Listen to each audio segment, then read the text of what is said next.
Surrounding के channel पर आप सबका हार्दिक स्वागत है।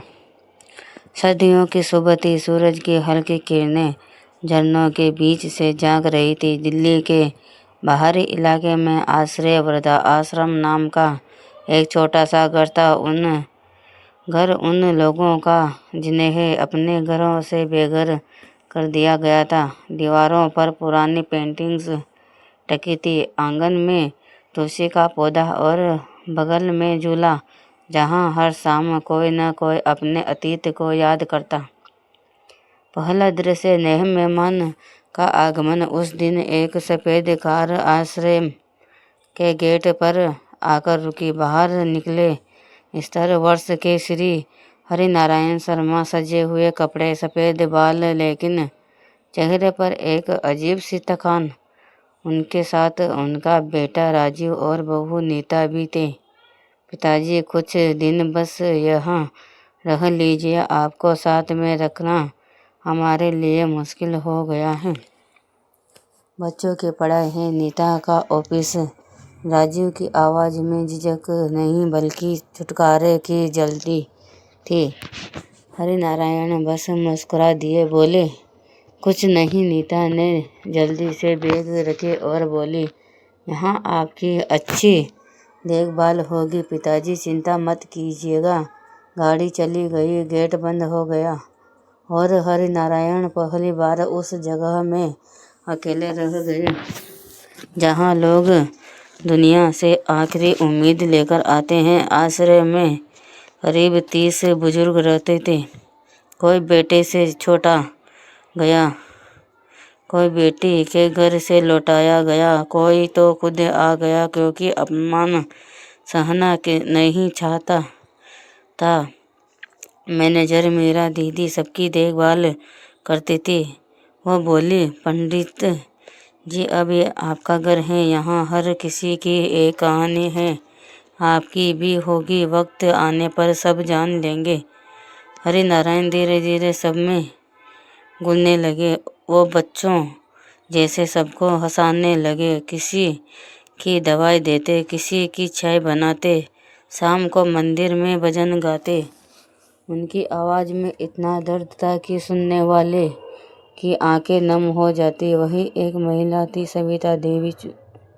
वो चुप रहती, हमेशा खिड़की के पास बैठी सिलाई करती। उनके पति की मौत के बाद बेटों ने संपत्ति के लालच में उन्हें निकाल दिया था। एक दिन हरिनारायण ने उनसे कहा, सविता जी, ये सिलाई तो बहुत सुंदर है, लेकिन चेहरा इतना उदास क्यों? सविता हल्का मुस्कुरा दी, चेहरे की सिलाई नहीं होती पंडित जी। उस दिन से दोनों में दोस्ती हो गई। भोजन के समय साथ बैठना, भजन में साथ गाना और कभी कभी पुरानी फिल्मों की बातें करना, जैसे जिंदगी दोबारा खिलने लगी थी। चौथा दृश्य पुराना अतीत है। एक दिन राजीव का फोन आया, पिताजी, कुछ पैसे चाहिए थे, आपकी पेंशन का काम मैं देख लूं? हरिनारायण हंस पड़े, बेटा, अब उस पेंशन से यहाँ सबके लिए चाय समोसे आते हैं, मुझे अब कोई ज़रूरत नहीं है। राजीव ने फ़ोन काट दिया। हरिनारायण के दिल में कुछ टूटा, मगर चेहरे पर वही शांत मुस्कान।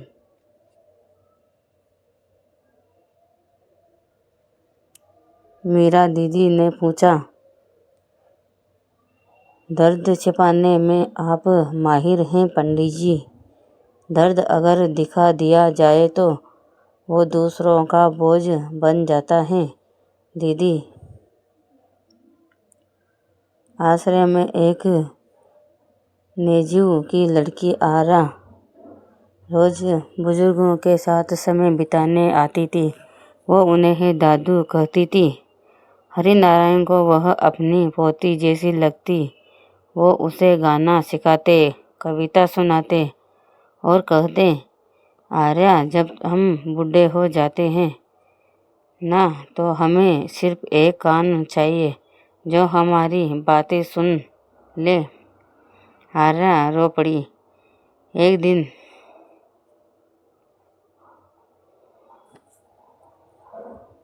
दादू, मैं वादा करती हूँ आप कभी अकेले नहीं रहेंगे।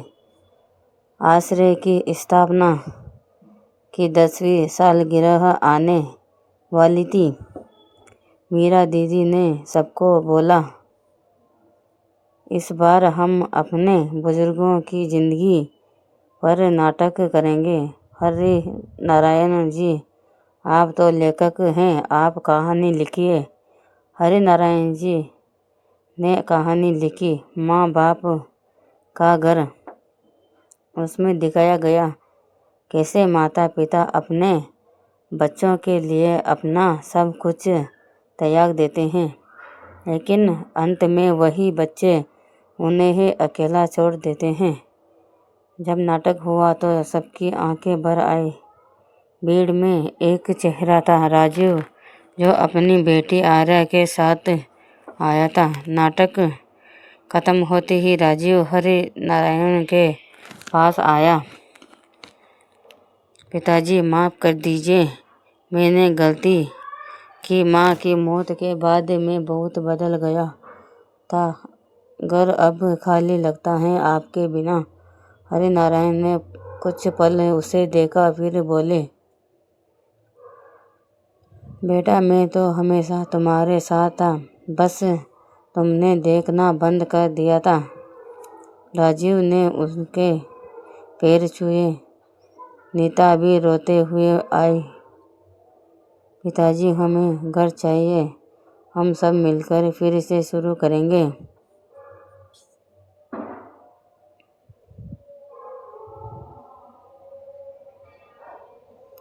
आठवां दृश्य, सविता का जाना। इसी बीच एक सुबह सविता देवी की तबीयत अचानक बिगड़ गई। हरि नारायण उनके पास पहुँचे। सविता जी, आंखें खोलिए, देखिए मैं हूँ। सविता ने मुस्कुराकर कहा, अब तो भगवान बुला रहे हैं पंडित जी, लेकिन खुशी है कि आखिरी वक्त में मुझे एक सच्चा दोस्त मिला। उन्होंने आंखें मूंद ली। हरि नारायण घंटों तक वहीं बैठे रहे। उनकी हथेली थामे हुए। उस दिन उन्हें पहली बार लगा कि आश्रय सिर्फ एक जगह नहीं, एक परिवार है जो खून के रिश्तों से भी ज़्यादा सच्चा होता है। राजू ने कहा, पिताजी, अब चलिए घर में। वादा करता हूँ ऐसा वक्त दोबारा नहीं आएगा। हरि नारायण बोले, बेटा, अब मेरा घर यही है। यहाँ वो लोग हैं जिन्हें दुनिया ने छोड़ा है। अगर मैं चला गया तो कोई और अकेला रह जाएगा। उन्होंने राजीव का हाथ थामा।